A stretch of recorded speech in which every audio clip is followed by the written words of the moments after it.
ஜனநாயகம்ங்கிறது ஜனநாயகம் கிடையாது, ஜனநாயகம். ஜனநாயகம்ங்கிறது மக்களால் மக்களுக்காக நடத்தப்படும் ஆட்சி தான் ஜனநாயகம். இந்த ஜனநாயக மக்கள் ஆட்சியில மக்கள் தான் சட்டமன்ற உறுப்பினர் தேர்ந்தெடுப்பாங்க. இப்போ ஏப்ரல் 23 நடந்தது, அது சட்டமன்ற எலெக்ஷன் தான். சட்டமன்ற உறுப்பினர் எம்எல்ஏன்னு சொல்லுவோம்ல, மெம்பர் ஆஃப் லெகிஸ்லேட்டிவ் அசம்பிளி. இந்த எம்எல்ஏக்கு மக்களோட வரிப்பணத்துல இருந்து அவங்க சேலரி, அவங்க சம்பளம், தொகுதி மேம்பாட்டு நிதி, இந்த மாதிரி எல்லா நிதியுமே மக்களோட வரிப்பணத்துல இருந்து தான் போகும். இந்த மக்களோட வரிப்பணம் அவங்க கையில எவ்வளவு புழங்குது, இது அவங்க எதுக்கெல்லாம் செலவு பண்ணலாம், இந்த செலவுகளை பத்தி மக்கள் அவங்களை கேள்வி கேட்க முடியுமா, மக்கள் வந்து எம்எல்ஏவே கேள்வி கேட்க முடியுமா அப்படிங்கிறத பத்தி டீட்டெயிலா பார்க்க போறோம். வீடியோ ஸ்கிப் பண்ணாம ஃபுல்லா பாருங்க. ஃபர்ஸ்ட் எம்எல்ஏக்கு மந்த்லி சேலரி எவ்வளோன்னு பார்ப்போம். இப்போ தமிழ்நாட்டில் எம்எல்ஏக்கு மந்த்லி எவ்வளோ சேலரின்னு பார்த்தீங்கன்னா 30,000, 30,000 ரூபாய் வரும். இது பேசிக் சேலரி தான், அடிப்படை சம்பளம் மட்டுமே 30,000 ரூபாய். இதை தவிர்த்து அலவன்சஸ் சொல்லுவோம், படிகள். படிகள் பார்த்தீங்கன்னா தொகுதி படிகள், தபால் படிகள், தொலைபேசி படிகள், இப்படி மாதிரி நிறைய படிகள் சேர்ந்து அவங்களுக்கு படிகள் மட்டுமே, அலவன்சஸ் மட்டுமே அமௌண்ட் எவ்வளோன்னு பார்த்தீங்கன்னா 1,05,000 ரூபாய். 1,05,000 ரூபாய், 1,05,000. இப்போ டோட்டலா சேலரிங்கிற பேர்ல எம்எல்ஏ அக்கௌண்ட்டுக்கு மந்த்லி போற அமௌண்ட் எவ்வளோன்னு பார்த்தீங்கன்னா 1,35,000. நம்ம பிஇ முடிச்சு எம்இ முடிச்சு எவ்வளோ வருஷம் கஷ்டப்பட்டாலும் இந்த அமௌண்ட் வாங்க, மந்த்லி சேலரி நீங்க 1,35,000 வாங்குறது கஷ்டம். இதுக்கு எம்எல்ஏ ஆயிட்டீங்கன்னா இதுக்கு குவாலிஃபிகேஷனே கிடையாது. எஸ்எஸ்எல்சி ஃபெயில், நீங்க எம்எல்ஏ மக்களால் தேர்ந்தெடுக்கப்பட்டீங்கன்னா நீங்க எம்எல்ஏ தான். 1,35,000 நீங்க அசால்ட்டா கையில வாங்கலாம்.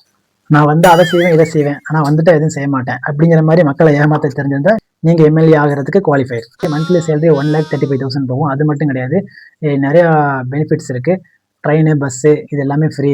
அவங்க ஸ்டேட் ஃபுல்லா ட்ரெயின், பஸ் எல்லாமே ஃப்ரீ. அப்புறம் பார்த்தீங்கன்னா மெடிக்கல் இன்சூரன்ஸு, இப்போ ரிட்டையர்ட் ஆனதுக்கப்புறம் ரிட்டையர்டு பென்ஷன் வரும். ஆக மொத்தத்தில் அந்த 1,35,000 அவங்களுக்கு செலவே இருக்காது, மற்ற எல்லாமே ஃப்ரீயாகவே வந்துடும். இப்போ நம்ம பார்த்த அந்த 1,35,000 வந்து அவரோட தனிப்பட்ட செலவுக்கு பயன்படுத்தக்கூடிய அமௌண்ட் மட்டும்தான் அந்த 1,35,000. நெக்ஸ்ட் பார்த்தீங்கன்னா எம்எல்ஏ ஃபண்டு. அது என்ன எம்எல்ஏ ஃபண்ட் அப்படின்னு பார்த்தீங்கன்னா சட்டமன்ற உறுப்பினர் தொகுதி மேம்பாட்டு நிதின்னு சொல்லுவோம்.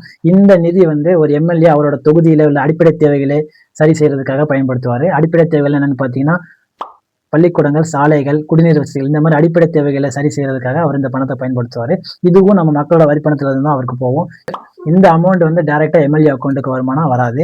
இந்த அமௌண்ட் வந்து கலெக்டரோட கண்ட்ரோல்ல தான் இருக்கும், மாவட்ட ஆட்சியர் கண்ட்ரோல்ல தான் இருக்கும்.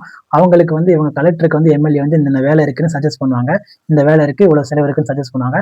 அதை செக் பண்ணிட்டு கலெக்டர் வந்து இந்த அமௌண்ட்டை ரிலீஸ் பண்ணுவாங்க. வந்து பொதுமக்கள் பயன்படுத்தும் நிரந்தர சொத்துக்களை உருவாக்க மட்டுமே செலவு பண்ண முடியும். அதாவது அப்ப பார்த்தோம்ல, சாலைகள், பள்ளிக்கூடங்கள், குடிநீர் வசதி, இந்த மாதிரி நிரந்தர சொத்துக்களை உருவாக்குறதுக்கு மட்டும் தான் பயன்படுத்த முடியும்.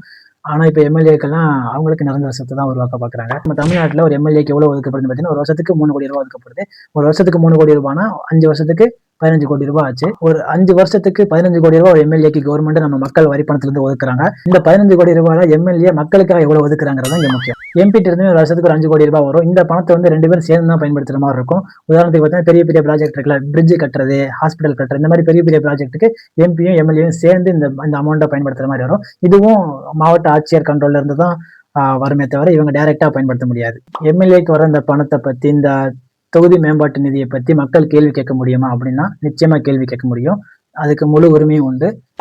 ஆர்டிஐ, தகவல் அறியும் உரிமை சட்டம் மூலியமா மக்கள் வந்து எம்எல்ஏட்ட கேள்வி கேட்கலாம். என்ன பணிகள் நடந்தது, அதுக்கு எவ்வளவு செலவானது, யார் கான்ட்ராக்டருங்கிற முதற்கொண்டு மக்கள் வந்து கேள்வி கேட்க முழு உரிமை உண்டு. கலெக்டர் ஆஃபீஸ்ல போயிட்டு ஒரு 10 ரூபாய் பே பண்ணா போதும். வெறும் ஒரு 10 ரூபாய் ஃபீஸ் பே பண்ணி நம்ம ஆர்டிஐ மூலியமா இதை பத்தி டீட்டெயில் நம்ம தெரிஞ்சுக்க முடியும். அது மட்டும் இல்ல, ஒரு பணி நடக்குது அப்படின்னா அந்த இடத்துல வந்து டிஜிட்டல் போர்டு இருக்கணும். டிஜிட்டல் போர்டுனா இப்போ எஸ்டிமேட் போர்டு, எவ்வளவு செலவாகும், எவ்வளவு செலவு பண்றாங்க, என்னென்ன பண்றாங்க அப்படிங்கிறது ஒரு போர்டு இருக்கும். இப்போ ஃபார் எக்ஸாம்பிள் பார்த்தீங்கன்னா, இப்போ ஊரகங்கள்லாம் பார்த்தீங்கன்னா பஸ் ஸ்டாப் நிறைய இருக்கும். அதுல மேலே எழுதியிருப்பாங்க, தொகுதி மேம்பாட்டு நிதியிலிருந்து செலவழிக்கப்பட்டது 1,70,00,000 ரூபாய், 4 செங்கல், 2 மூட்டை சிமெண்ட், 1,70,00,000 ரூபான்னு போட்டிருக்கோம். இதெல்லாம் ஏன் அப்படி தைரியமா போறாங்கன்னா மக்கள் யாருமே கேள்வி கேட்கறது இல்லை. இப்போ 4 பில்லர் இருக்கும், மேல ஒரு ரூஃப் இருக்கும். இதுக்கு நான் 1,70,00,000 ரூபாய், 1,70,00,000 ரூபாய்க்கு இப்போ 1 BHK வீடே கட்டிடலாம். மக்கள் யாரும் கேள்வி கேட்க மாட்டாங்க அப்படிங்கிற ஒரு இதுல தான் அவங்க வந்து இந்த மாதிரிலாம் போடுறாங்க. அந்த அமௌண்ட்டுக்கு அந்த வேலை ஒருத்தான்னு பார்த்தீங்கன்னா இருக்காது. இவங்க சும்மா மதிப்பீடுன்னு போட்டிருப்பாங்க 1,70,00,000 ரூபாய். சிம்பிளா சொல்லணும்னா எம்எல்ஏட சம்பளம் வந்து அவரோட வாழ்வாதாரத்திற்கானது. ஆனா அவர் கையெழுத்து போடுற கோடிக்கணக்கான பணம் வந்து மக்களோட வரி பணம். அதை பத்தி நம்ம ஆர்டிஐ மூலியமா கேள்வி கேட்டா மட்டுமே நம்மளோட தொகுதிக்கு நம்மளோட அடிப்படை தேவைகளை முழுமையா பயன்படுத்துறதுக்கு அவங்க செலவு பண்ணுவாங்க. இல்லைன்னா அவங்க வேற யாருக்கும் ஒதுக்கிடுவாங்க. எம்எல்ஏ ரிட்டையர் ஆனதுக்கு அப்புறமும் அவங்களுக்கு சம்பளம் போயிட்டே தான் இருக்கும். இப்போ ரிட்டையர்டு பென்ஷன் அப்படிங்கிற பேர்ல போயிட்டு இருக்கும். 30,000 ரூபாய் மட்டும் அப்படியே, மற்ற அலவன்ஸ்லாம் அப்படியே ஸ்டாப் ஆயிரும். அந்த 1,05,000 ரூபாங்கிற அமௌண்ட் ஸ்டாப் ஆயிரும். 30,000 மட்டும் அவங்களுக்கு ரெகுலரா போயிட்டே இருக்கும். இது அவங்களோட எக்ஸ்பீரியன்ஸை பொறுத்து. இப்போ ஒரு வருஷம் எம்எல்ஏ வந்து அவர் தோத்துட்டாரு, அடுத்த வருஷம் தோத்துட்டாரு அப்படின்னா அவருக்கு 30,000 அந்த ரேஞ்சிலே போயிட்டு இருக்கும்.